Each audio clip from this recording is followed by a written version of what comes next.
I hear you got something for me. Something big. My first movie is studio head, and boom, I want you to star in it. Oh, yeah? How badly? What do you mean? Because I decided whatever I do next, I also want to direct. Does he even know how to direct? Ari? Ari.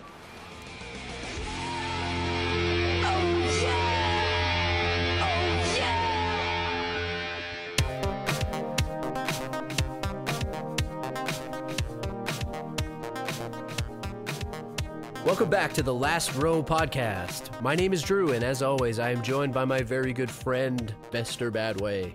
You kidding? I am Queens Boulevard. That you are. Did I do it better? We want to welcome all new listeners. For those that do not know, this is the podcast where we watch movies that might not have been loved by the critics, find their silver linings, and fill in the blanks that the movie writers might have left out. If you're looking for us on the interwebs, find us. Our website is thelastrowpodcast.com. We are on Twitter at The Last Row Pod, Facebook.com/The Last Row Pod. We have a Google Plus page. And lastly, and most importantly, head on out to iTunes. Please give us a 5-star review if you really like this show. We would much appreciate that. We have a review that we'll read at the end of the show to say thank you to a very special person.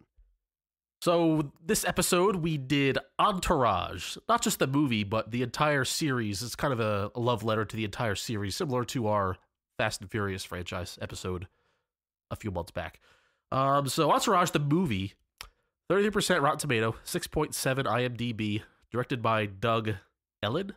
Is it Ayin? Ayin? Is it Ayin? Doug Medellin.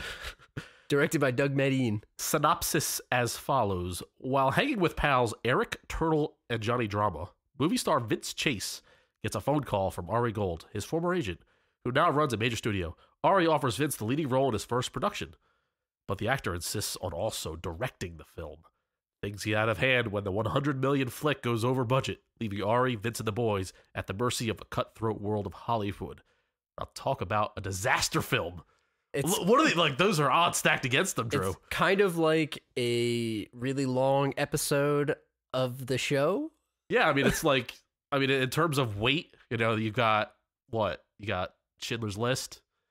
And then you got Entourage as 1B, right? It's very dramatic. Yeah. I mean, there's a lot of pressure put on these guys. How are they going to make the movie? It's over budget.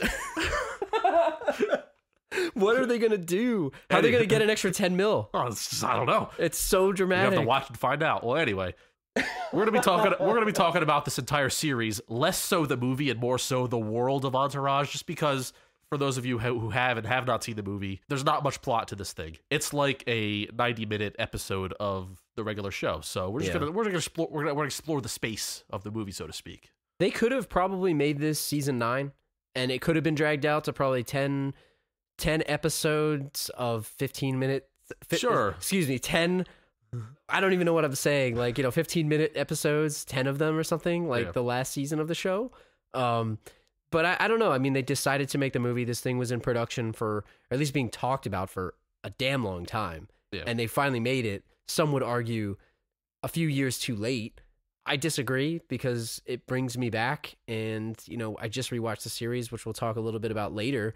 But I can't really say that I hated this movie. No. I mean, we're all about the silver linings here. I enjoyed it. I love the movie, but it's the movie that nobody asked for, including me and you, who are pretty big fans of the series. But a film that I'm glad was made.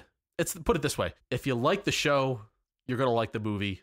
And if you didn't like the show, you don't need to see the movie or even talk about it. So this is for those who have seen the show, like the show, therefore may like the movie. And if you did watch the movie, that's fine. Still plenty of reasons to listen. That brings me to, I think, the topic that, we really want to spend a minute on is the retrospective hate of this series. And I think that's something that is a good way for us to open the show because, I remember this show being something that everybody universally loved. People watched it. I mean, we were in college at the time, and I think after I graduated, then we watched the rest of the series and watched the end. But it seemed to be something that everybody universally loved, enjoyed. I know the last seasons were not that strong. They were kind of weak, which people will admit. Yeah. But it wasn't a hated show, was it, in your memory? No, I don't remember people universally hating it like they do now. It's what I like to call the Limp Bizkit phenomenon. Yeah. Where nobody wants to admit that they liked it back when it was hot, but when it's over, everybody looks back on it and goes, "Oh, you like Entourage? Yeah. Or oh, you like Limp Bizkit? Well, let me tell you something. Limp Bizkit sold like dozens of millions of copies of their albums.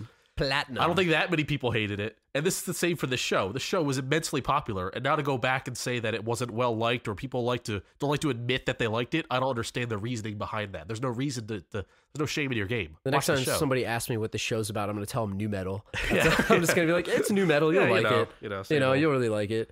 No, but I think you coined this term on a previous episode of ours, retrospective hate. Yeah. And I think it's something where people love to hate on it now. It's like, oh, it's the bro culture. It's the same thing with Fast and the Furious, I feel. Don't act like you didn't like it. Right. Because we know you did. Yeah. So stop fronting. All right. But to that point, do you think that the series deserved like a sequel, so to speak? I mean, we can call this movie a sequel to the series. It's a sequel. Does it do the characters justice? How do you feel about that? Like, it did the characters justice. It gave the characters better closure than the series finale did. Yeah.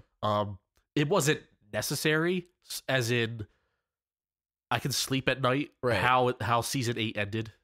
You know what I mean? So Sure. it's something that we didn't need it, but it actually, the fact that they made it and the ending that they gave the movie gave it more of a feel good ending. I feel, even though the show is full of feel-good endings. So right. It's like, of course, these characters are going to win in the end, and they won harder than they won at the end of the series. They won more. Yeah.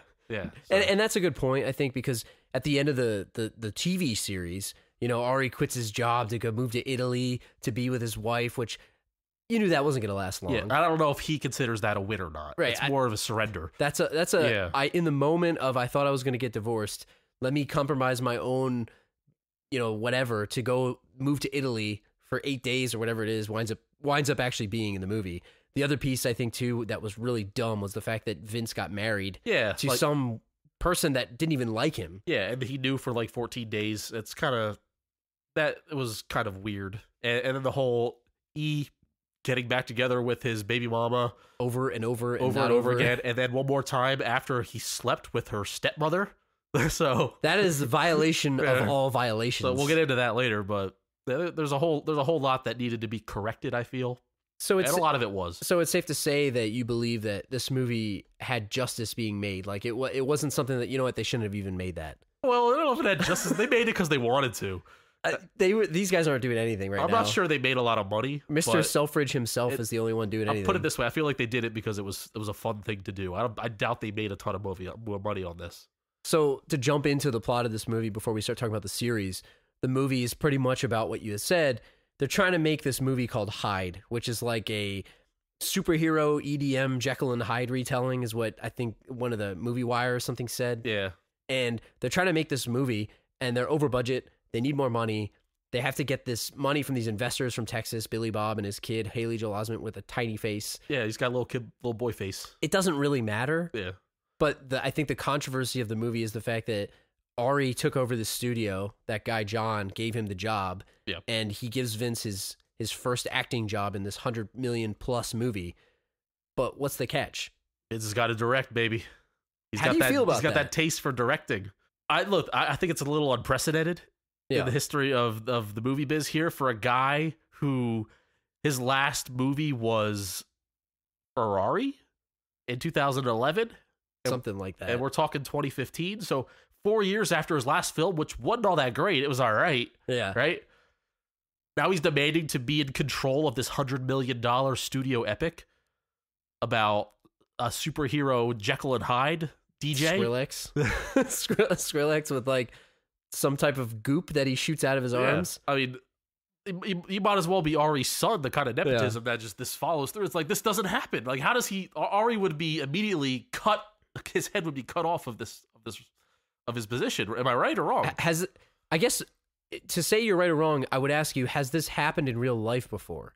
Like, I can't, I was trying to rack my brain, trying to go through IMDb. Yeah. When was a guy who has really, like, his career wasn't tanked, but it wasn't really good. No. And then they decided, you know what? Let's let this guy direct a $150 million movie. Let's just see what happens. I mean, that's a pretty big investment. Yeah. The one name I came up with, and tell me if I'm right or wrong, and I'm not saying this is gospel here, but I looked at our very good friend Ben Affleck's IMDb career. Yeah. And as I started to look at Ben Affleck's career, we were looking at like certain movies, and I started specifically with Geely because I was like, what the hell happened after Geely? Yeah. And he was in a bunch of like, they weren't great movies, you know, they weren't great, Yeah, they well, weren't terrible. I think of like Daredevil, Paycheck was another one. Jersey Girl. Yeah, I mean, Yeah.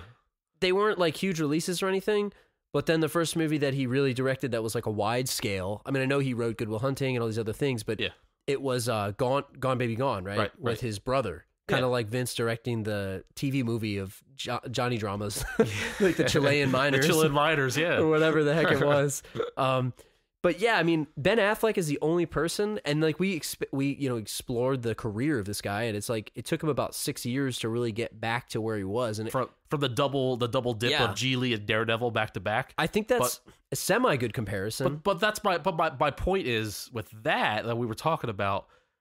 Gone Baby Gone. First of all, he didn't act in it, and it was It's true. like 4 years after the fact, or was it 6? What was it? It was around that 6, I okay, think. and it was a low budget movie. That's true. You know what I mean? So this is 4 years after him making a decent biopic. I guess it was decent. Yeah.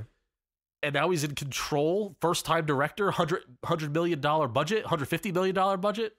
It's just, of all the unrealistic things in the history of the series, other than Sloan dating E, this is like 2 on unrealistic.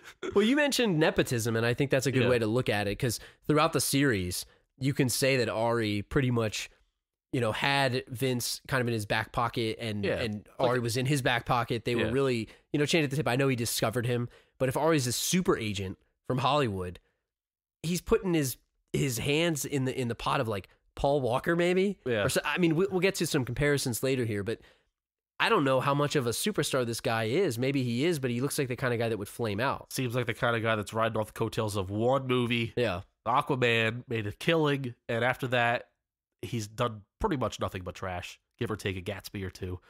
But anyway. So before we move on from the topic of Hyde here, what the heck is Jekyll's day job? If this is a story of Jekyll and Hyde, like what is it? What is this movie about? Yeah. Like, I just know that he's an EDM DJ at night. Yeah, I have no idea what's going on in that trailer. He's a DJ. He's spitting out this weird chemical. He's Goop. like a superhero. He's got this crazy eyes look. I would like to think he's some kind of chemist by day. You know, got the hard thick lensed glasses going on. Is it like a Professor Clump type thing? Like a Eddie Murphy? Yeah, I think so. And maybe like he's got this girlfriend. It's probably Gwyneth Paltrow's probably in it or something. And you got a riot going on in the scene in the trailer. Throwing Molotov cocktails. Are people just going nuts because of the drug, or because the cops are trying to stop Hyde? Like, is that what's going on here? What's going on? What do you think? I need to know more about it. Like, I'll tell you one thing. He's got a hell of a Spotify playlist. Yeah. That's for sure. Like, he just hooked up like the EDM station and he hit play. Like, I think that's what he was doing. But it looks like a futuristic kind of like futuristic Los Angeles is what they were showing. Like the city, there was like weird buildings and stuff. It looked kind of like Equilibrium, the movie with Bale. What if Jekyll is like a rival DJ? Oh shit! Right. Like he's DJing against himself. Yeah. No. Well, no. It's a retelling of Jekyll and Hyde. So Jekyll is like, maybe they were good friends growing up and they're very similar. They drifted apart as they were older. And it's Jekyll versus Hyde in like a DJ battle, but there's some kind of drug involved somewhere in the middle. So there. they're literally two different people. Yeah, and I don't know if Hyde, which is Vincent Chase, is a good guy or the bad guy. We don't know that yet. We don't know that. I'm gonna say he's the bad guy if they're rioting against police. Yeah. But I like it. I like where that's going. So there you go, Jekyll versus Hyde. So I Maybe guess there's cloning involved. Yeah. Maybe it's not a dual. Maybe it's not a dual role. Maybe there's cloning involved. that's possible. Yeah. Like right. in The Sixth Day with Schwarzenegger. Yeah, He's exactly. got the eyelid thing, the dot under his eyelid. Yeah, exactly. I don't know if anyone's ever seen that movie. It's not very good, but I enjoy it anyway. Well, they've seen it. But I guess that kind of leads into our next topic. How good of an actor is Vince? Ask me the question straight up. Is Vince a good actor? No. Hold on. Pretend I'm him. Ari, am I a good actor? Well, that remains to be seen. You're a movie star, Vinny. Just like he said it. I mean, it's true, right? I mean, I'm going to say no. I'm not going to be as nice as Ari. I'm going to say no. But I guess it does remain to be seen. So let's take a deeper dive into the filmography of one Vincent Chase. I've got these movies up here. I'm going to ask you 2 questions, and then you can ask me. The first that I'm going to ask you is, would you pay to see this? Okay. And the second question is a little bit more philosophical and maybe subjective. Do you think he's any good in this? Well, I'll pay for any movie. So, okay. So the first one that we have on, other than the Mentos commercial that he was discovered in or whatever the other one was, the first major picture that he was in was Head On. Ooh, Head On. Which is genre crime thriller. Yeah, like a Clive Owen-esque That's type what movie. That's what I look at it as. Yeah. So would you pay to see this? Absolutely. I would absolutely pay to see it. I see it as like a Clive Owen, a Paul Walker in his heyday type of thing, an Into the Blue-ish type movie, maybe. Yeah, I could see that. So do you think he's any good in this? Yeah, he's good in it because it's not that much is required of you in those types of movies. You run around, you flash around a gun, you drive your car real fast, beat up some bad guys. I don't see him as a tough guy, but as an unknown, if this is his first major, then sure, I'll buy it. It's one of those that they didn't really show much of. You just saw the picture as his release. It was like the building. Poster. The poster's all you get. And that was it. Yeah. I mean, it's his beautiful, beautiful face of Vinny Chase just up on the building. This is all based on public reaction, obviously. But right. I think I know what I'm getting there. So as we go on down the list, how about for you, the urban drama, Queens Boulevard? Are you kidding me? I am Queens Boulevard. Yeah. Hell yeah. I would pay to see this movie. Yeah. I don't even know what urban drama means. Yeah. Without getting like weird. What does that even mean? Well, it's a tough kid on the streets type of drama. Set in the city? Yeah. Like the Basketball Diaries or something? Yeah, that type of movie. Yeah. Like a Boys in the Hood, but not Boys in the Hood. That kind of thing. Maybe a little gang violence, maybe a little mafia type deal. What's the Jared Leto movie? The Aronofsky film? Requiem for a Dream. Yeah, Requiem for a Dream. Is that an urban drama? I would consider that in that realm. Sure. I think, you know what? Would I pay to see it? Yes. I definitely would. Do I think he's good in it? Based on, the film footage that I saw. Yeah. One of the few that we've seen. I definitely think it would be good. I mean, it's a little cheesy, but I liked it. It's a no-brainer. I'm talking about the black and white version, though. Yeah, not the colorized, yeah. Willy Wonka piece of crap. Yeah, come on. That Warner Brothers crap that they try to pull, forget that. All right, so the next one on the list, not counting movies that he didn't do, which we can come back to in a second. How about Jason Momoa's Aquaman? Khal Drogo himself.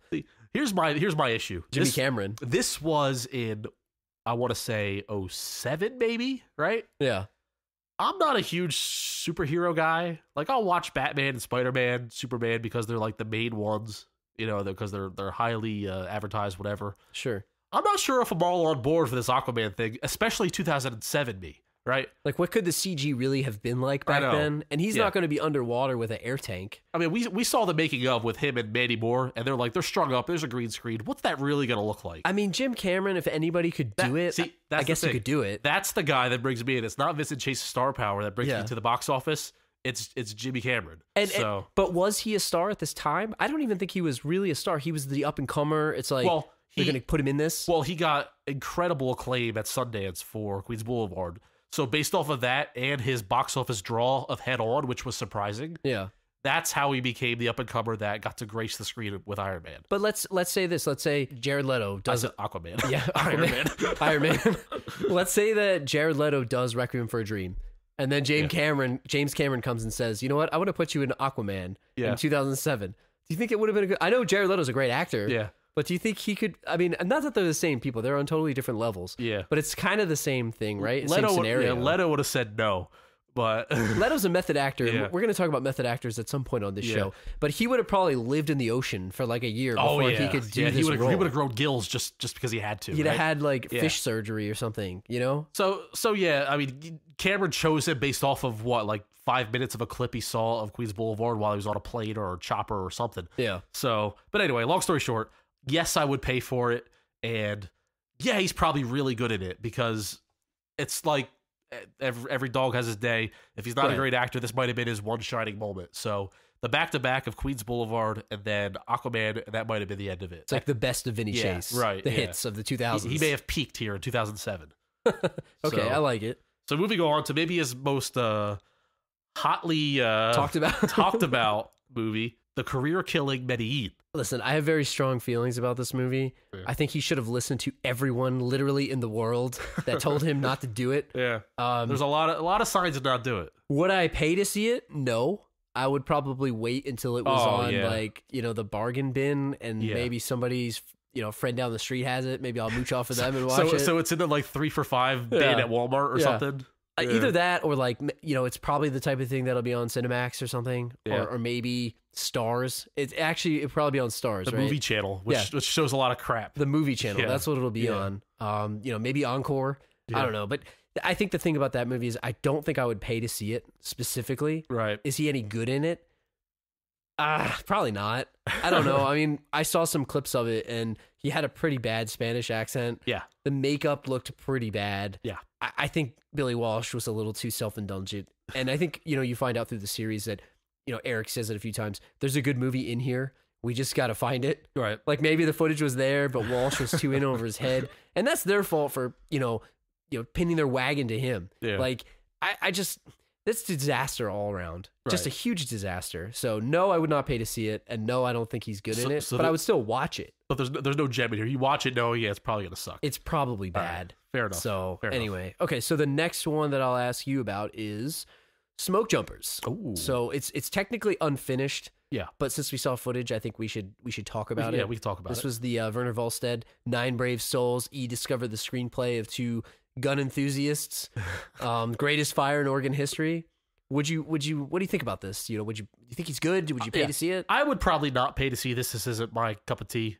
And I think it's a great role for him being the second lead, because at that point he needed to get back into the game. So I think it was a great choice. But ultimately, no, I don't think I would pay for it. But surprisingly, yes, I think he was good at it, because I think the director was really screwing him big time. Yeah. I really do. I mean, after 100 takes, there probably wasn't that bad. And then, what's his name? Not Billy Burns. Who's the actor? Jason Patrick. Stealing his lines, and then the director is just like going with it. Totally screw job. Unprofessional atmosphere. I think Vinny did a good job on that tree scene in the line. He kept making them redo it. So, no, I wouldn't see it. Yes, he did a good job. And had the movie gone through and it had not been a screw job, I think it could have propelled his career. And let me ask you a question about this movie before we move on. Do you think that the director had it out for him? I mean, he pretty much says it.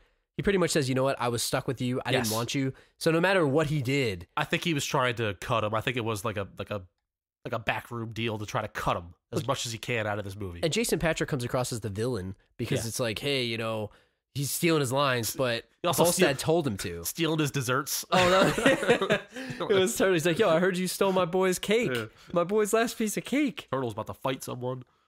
So, moving on to miracle of all miracles. After getting kicked off of the set of Smoke Jumpers, he gets a call from Marty Scorsese. He's going to do Gatsby. What do you think? Would I pay to see it? Probably not, because Gatsby's boring as hell to me. I think I've even seen the Leonardo DiCaprio one. Do I think he's good in it? Yes, I do. But I don't know. Gatsby's never been my cup of tea, so to speak. Yeah. I guess, I think it seemed to be like a Romeo and Juliet reimagining of it. So maybe it would be good if it was like a modern day one. Yeah. But I don't know if I would pay to watch it. I don't know. Maybe I'm a jerk for that. But yeah, well, if Leo can't bring it to the box office, then I don't think Vinny Chase can. Yeah, so not a fan. So the next one is Ferrari. It's an Enzo Ferrari biopic. I can't remember who directed this one. I don't remember. But it was like basically the story of Enzo Ferrari. Yeah. And he went to Italy to film it. Do you think he was good in it? Would you pay to watch it? Well, Thor do it? Like a lot of these movies actually are kind of like real life movies, right? Oh, I think that was a different one, but the other Hemsworth? Yeah, I know what you're talking about. Or was that Driven? That was Drive. Driven was Stallone. Driven was Stallone. Drive is Hemsworth. Oh, there is an Enzo Ferrari movie being made. I don't think it's out yet. And is it starring Adrian Grenner? Yeah, I hope so. But no, I wouldn't see it, and no, I would not pay for it. So I bet this movie was lukewarm at best. They never said what happened with it. I'm sure it did well enough, because this next freaking movie that came out turned out to be Hyde. So anyway, well, besides this next gem, Madagascar 2, there was a brief saying where he did the voice work as a character named Benji in Madagascar 2. Would you go see it? If it's a nod to Benji the dog, then yes. I mean, I like kids' movies, but Madagascar 2 exists, right? This was probably before it existed, but I like the callback to the dog. Yes, I would watch it. Do I think he's good at it? Yes, I do. All right, side note, knowing what we know now that Smoke Jumpers was a complete disaster, should he have done Benji? The most important question in Entourage history, should he do Benji?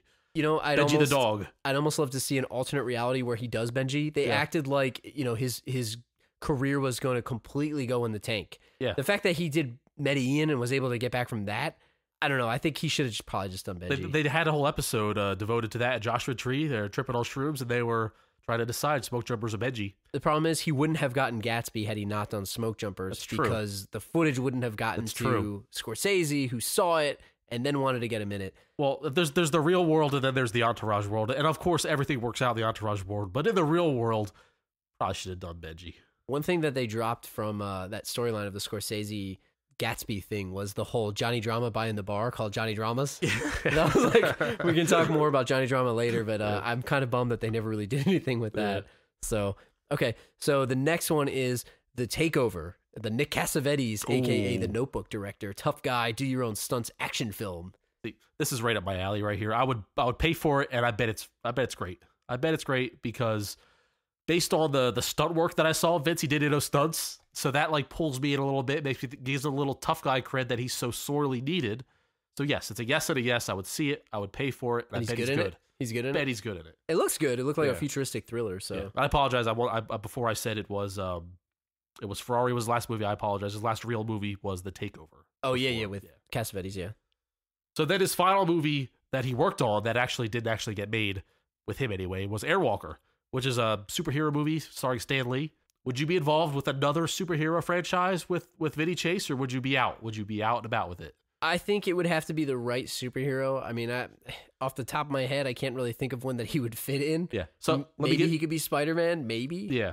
So let me give you an example. Like, did you see Ant-Man in the theater? I did not. Did you see Ant-Man yet on demand? No, I did not. So there you go. If you didn't see Ant-Man yet with Paul Rudd, I doubt that you would have paid money to go see Vinny Chase at Airwalker, whatever the heck Airwalker is. So it's some Stan Lee property that they never made, but I don't know about that. So then the next one that he did make was Hyde, which we talked a little bit about. So circling back to Hyde. Do you think he's good in it? Would you watch it? I'm sure it's a masterpiece. I don't think they would hype us like this if it weren't true. Like, Ari saw it and like he almost cried. He was so happy. He bought him a Chrysler whatever concept car. That crazy Cadillac, right? It was a Cadillac concept. So I don't think he's just going nuts for nothing. Ari knows what he's seeing. Great movie. I can't wait to see it. Wish they made it. I would love to know what it actually was because he was really the only one that saw it. And again, we know that he has like the blinders on for Vince. Maybe it's a piece of crap. It's like in Pulp Fiction when they open the suitcase and all you see is the gold glow. It's like that's what this movie is. Is like everyone who sees it, it's golden, the golden glow, but you just don't know what it is. You don't know what it's about. I would love to see it. Yeah. I don't know if he's any good in it, and I don't know if it's any good, but it looks like something I would enjoy based on what we do. So going through his filmography, which role do you think he was most miscast in? Of all of these, go back to Head On, Queens Boulevard, Matterhorn. Like he seems to me to be like a genre actor of these like crime thrillers. That I think that's probably his best role. But which one do you think he's most miscast? But his downside to me is he doesn't seem like a tough guy. That's true. So he was good in Head On, and he was probably good at The Takeover, which led to his drug addiction. Yeah. So as crazy, actually he fits in Aquaman because Aquaman's kind of a pansy in my opinion. He's the master of the ocean. He totally fits in Gatsby. Yeah, Gatsby's probably the best casting. I guess the most obvious one is the one, and it's Medellin. He does not belong with a Spanish accent. With the fat suit on and the makeup, it just flat out doesn't work. He sort of looked like Pablo Escobar, like maybe, but not really. There's a reason why that movie bombed, and I think that him being in it was part of it. One that I think he really would have fit in was not made. It was the Bob Ryan movie, The Ramones, that Bob screwed him on because of Alan from the Fox studio. He could do that movie. He kind of looks like Joey Ramone a little bit. He like has the hair. I don't know if he can do the English accent though. Yeah, that's true. Yeah, I don't know. That's the one thing he didn't think about. So going through all these movies, the question remains: is he a good actor? Like after we've gone through all, we would. It seems kind of split 50-50 on would we pay versus would we not pay, and is he good versus is he not good? So I guess it still remains to be seen, right? I mean, put it this way: I don't think he's a bad actor. Yeah. I don't think he's a crappy actor. I guess Hyde kind of pushed him over the top a little bit. If it's as good as everybody says he is. He's a movie star. Yeah. As they say, as they say. Yeah. I mean, he's a movie star, and I think he's entertaining. But he did not get nominated for Best Actor for the Golden Globes, right? Drama did for a supporting role. That's true. So, but maybe he went up against Leo. No nominations. No nominations. We don't know. He got snubbed. Yeah, maybe Daniel Day-Lewis was on the docket that year. He did so all of them. Which were the biggest mistakes of his career? Like we just kind of talked about a few here. But... We can't second guess his moves because it always all works out. But let's take away the Entourage world and talk about the real world. Number one, without a doubt, is that he turned down Aquaman 2. Basically, spit in the face of the studio head of, was it Warner Brothers? I think it was Warner Brothers. Yeah, it was that Allen guy that had the heart attack on the golf course. Right.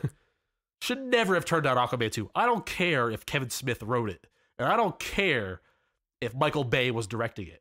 Michael Bay gets too much crap anyway. I don't think he's that bad. But what was the hate on him back then? It wasn't even he wasn't even that bad. Like this was before all of the Transformers movies were made. Or maybe Transformers 1 was already out, maybe 2008. I can't remember when it was started. times, but it's close. It doesn't make sense. And Transformers 1 was good, right? And like people liked it. Kevin Smith isn't that bad. Like I mean, it's there's a connotation. And they throw the I think I'm quoting E when he finds out that Kevin Smith was the writer, he goes, psh!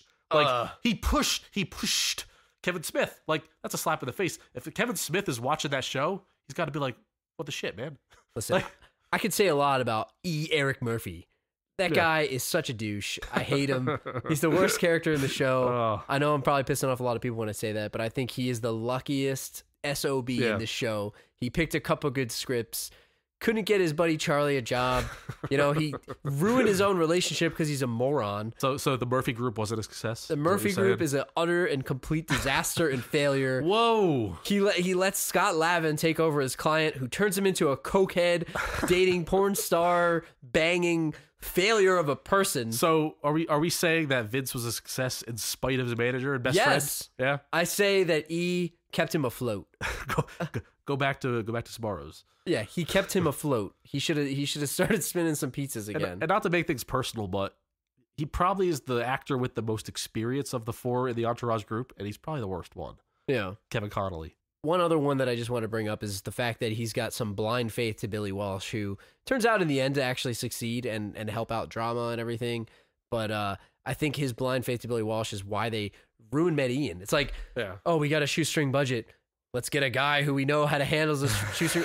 The guy was a meltdown case. He's a basket case. He doesn't know what he's doing. It's called Lightning in a Bottle, and it was Queens Boulevard.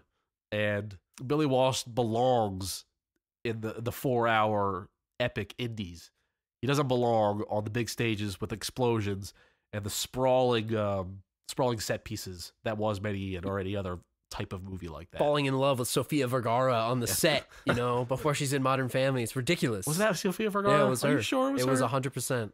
You sure? I'm sure. All right. Look it up. All right. Look it up. I'm going to tweet Drew was wrong. If Drew was wrong. Also, this movie gets floated around a lot. It's kind of like the white whale for Entourage fans, at least me anyway. Was this movie Matterhorn, which was dubbed Die Hard in Disneyland. Dude, sign me up. Why can't this movie be made? Vince turned it down like 3 times over the life of the series. After had already turned it down, then before he was going to get Medellin, they were the Alan Rickman was that no Alan Rickman. I don't know Alan Alan Rickman. We are off the rails today. One of the Allens. Alan Wasserman, the head of the studio, said, "Hey, listen, you do Matterhorn, we'll give you Aquaman 2, right? And Alan Rickman's going to be in it." Co-starring Alan Rickman as Ocean Master. Denied it again, even though it had a rewrite. It had a script rewrite too. So they turned it down again. If he would have done this movie, I feel like it would have got him back in the good graces of the studio. I think it was even on the table again. It was. Medellin. Colin Farrell was going to do it at one point. Nobody wants to do this movie. Maybe that's a red flag. But when you're desperate, get on to Matterhorn. Right? Matterhorn was a good movie. Listen. Based on the synopsis, it was a damn good movie. I'll pay for Matterhorn. And I know there's rumors like a couple years ago that they were actually literally making a movie called Matterhorn. Oh my god! It was really coming out. I don't know what it's probably about hiking. I don't know if it was still about Die Hard Disneyland, but I'll go see any movie that's released right now named Matterhorn. I'll go see it. I'll pay my money. No, I think Matterhorn would have been a great movie, and he screwed himself over. Listen, he got way too self-righteous about wanting to do these art films when he had no experience. Who is he?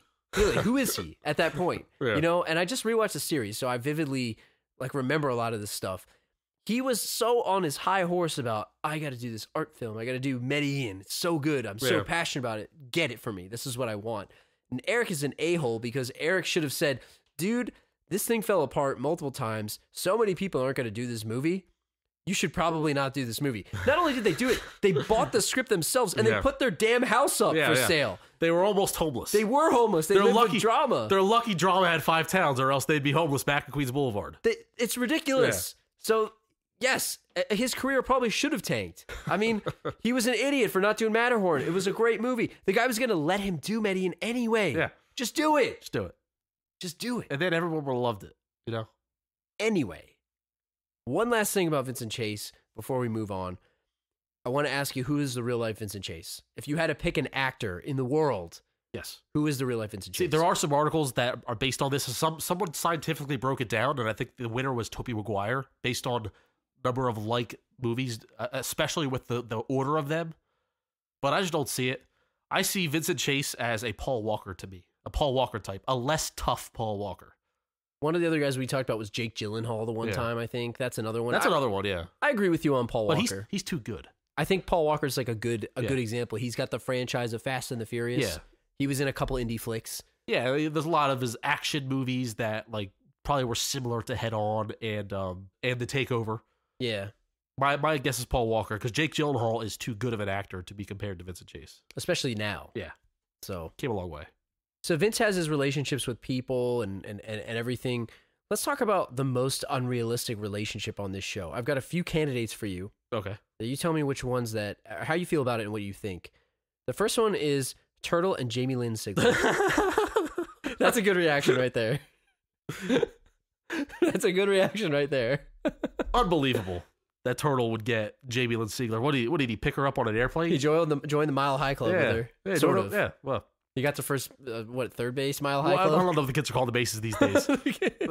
Whatever base let's not dive into that, because that's scary. Some type of base.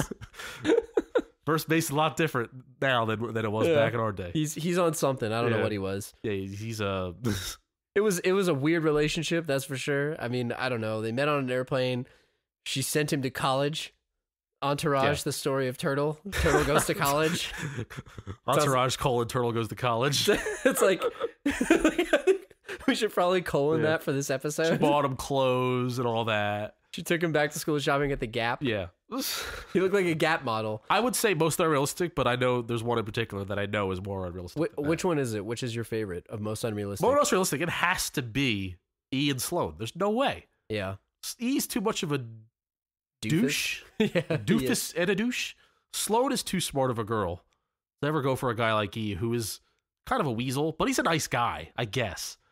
He means well. But on the other hand, E has tricked so many people in Hollywood into thinking that he's a legit player in the business that I guess he's got a few tricks up his sleeve to bamboozle Sloan into having a long-term and serious relationship. Well, you know how they recut movies? Like, I feel like you could recut the show to him being like a serial killer because he's like conniving and just, No, I agree with you on that. I think he's probably better off with that weird girl. If I want to just call her the girl with the bug eyes. Yeah, she's like 3 feet tall. Yeah. she's just not that assistant chick, but that weird girl. No, the one, the one weird girl that like breaks into his house and wants to read his text messages. She's like 70 pounds. Yeah, just a weird girl. I think they were much. Nobody better knows together. her name. She's just the weird girl from season 2 or whatever. I don't want to say it's the most unrealistic relationship. I just want to talk about this for a second. The worst relationship on the show, the one that is doomed and should have been doomed, is Ari and his wife. Oh, yeah. I'm sorry, but they're just two completely incompatible people. What are they doing together? And maybe, you know what? Maybe it worked when they were younger. Maybe they got there. But I think at the point in the show where they were going to get divorced, they probably should have just got divorced. Yeah. Like, he should have just went with Dana Gordon. Yeah, that's the obvious, the elephant in the room of the entire series. And I think that there was a time where Ari got Dana Gordon a better position at the studio, right? And his wife was kind of upset at him, like, because it was her, right? Yeah, like, who is that? I feel like she always knows that this Dana Gordon girl is better for him, and I think she's constantly afraid that he's going to go to her, or maybe in the back of her mind, maybe he's cheating on me with her this whole time. So, and for rightfully so, not that he would do it, because he's a very faithful man, despite what his front shows in the show. I do believe that they are a perfect match. Yeah. Ari and Dana Gordon. But maybe not. Because they both work so damn hard. They're both so career-oriented. Maybe there's no time. Maybe they can't make it work. Yeah, What do and you think? maybe they would have started slacking on their job because they were staying in bed too late and they were ignoring phone calls. Like, I don't know, man. I think, maybe you have two halves to his life. You got the first half where it was great. He had the family. He was too much of a career-oriented guy. He wound up, screwing up. His wife didn't want to be with him anymore. Yep. I feel like she'd be happier without him. I mean, she was dating Bobby Flay there for a little bit. I love that. Yeah, when they were on their break, she was dating Bobby Flay and he was dating Dana Gordon, and obviously they both didn't work out either way. They were better together. But here's my theory. What if, so we only see through the window of when Ari's dealing with Vince-related stuff. Yeah. He's working with that E-ass. So... Amateur. Yeah, so we know that, like, it's very frustrating. So we only see Ari when he's frustrated because he's dealing with Vince because it's so hard. Because Vince is a diva and E is an idiot, so he's got to deal with this diva-idiot combo. So he's always stressed out because he's dealing with this damn career, this movie star, right? So maybe all the other times when he's working with his other clients, maybe the hours are a little shorter, maybe, and maybe it's not so bad at home. What's worse, if you look at from destroying a relationship? What's worse to you? Okay, so Mrs. Ari, I think they said her name twice in the series. The last 2 episodes, Melissa. Yeah. Mrs. Ari, what's the worst? Her finding out that Ari slept with Dana Gordon while they were on a break. I know they were on a break. Uh-huh. Or E sleeping with Sloan's stepmother, that's like 30 years old. Well, what's harder to go back from? Oh, you can't go back because they from the both stepmother. eventually got back together, right? Yeah, you can't go back from the stepmother. That's the most unrealistic thing in the series. Is E getting back with Sloan after he slept with their stepmother. Now, the first time they slept together, he didn't know, right? Right. But he did it again. He did it again. Again. And they were just bashing her together in bed in an intimate moment. That's relationship over right there. If there was no child, yeah, they would have pulled that ejector cord there. Oh, yeah, it would have been completely. But, of course, there's a kid. And that comes back to your most unrealistic relationship on the show. And I think that's a good way to wrap it up on that one. Because I think you're right. It's totally unrealistic. She's totally out of his league, and he screwed it up more than one time. Yeah. One last thing before we get to Johnny Drama. I want to talk about favorite Turtle subplot. We joked a little bit about Turtle Goes to College, like Entourage, Turtle Goes to College. What's your favorite Turtle subplot of the series? Like every character kind of had their own thing as the story went on. What's your favorite? So we got a couple to choose from. We have Turtle tries to date Rufus's daughter. That was ridiculous. We have Turtle Goes to College with Jamie Lynn Sigler. We have Turtle tries to sign Saigon to a record deal. We got the hot girl limo service where he tries to hit on his limo girls. Oh, God. We have the Avion Tequila Company, which actually succeeded. We have the Don Pablo's restaurant, the Clam Restaurant or whatever the heck. Don Quixote's. And then the movie, we have him trying to date Ronda Rousey. There's a lot of Turtle going on here. Turtle's an underrated character. A lot of people like to dump on Turtle. Yeah. But I like him better than E. I do too. So he's just always there. He doesn't have to be doing much, but he's always there.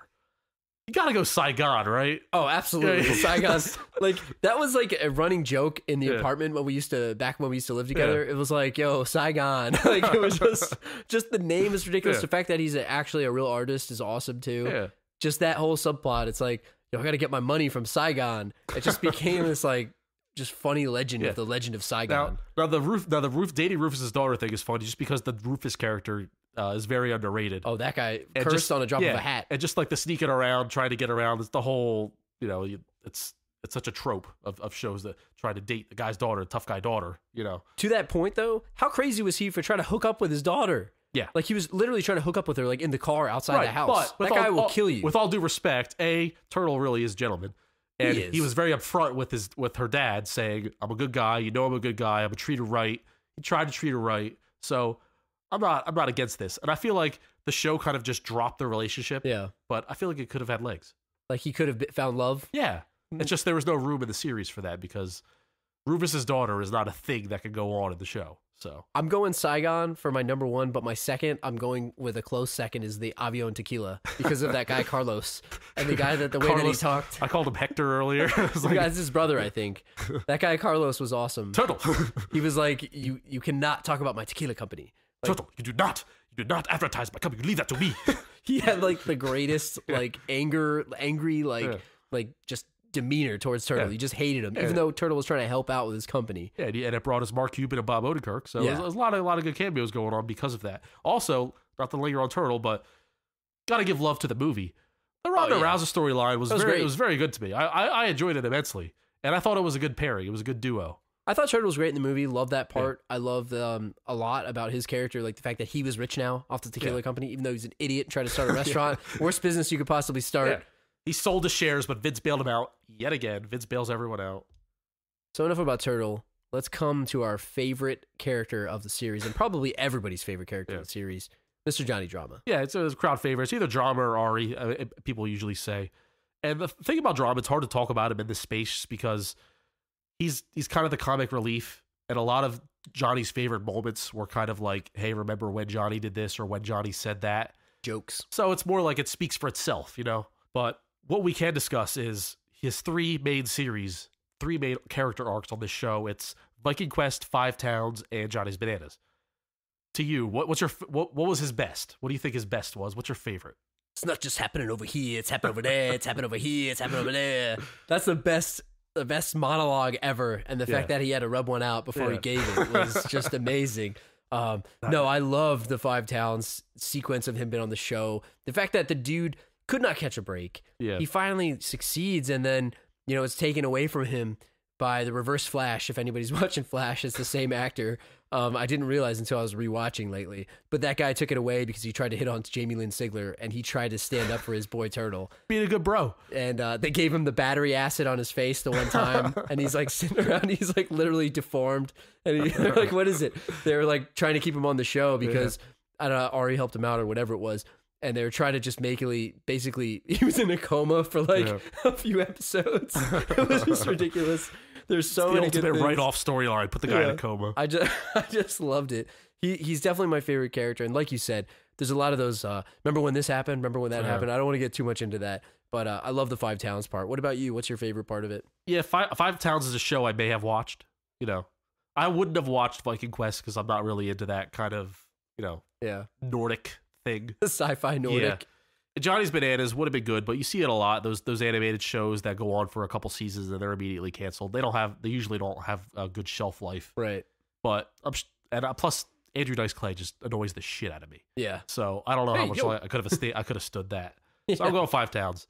So we're talking about favorite moments of drama. What would you say would be your favorite Johnny Drama moment? There's one moment, and it's like literally the last thing you see in the series is in the movie when he finally wins the Golden Globe, and it was just the way that he does the victory speech.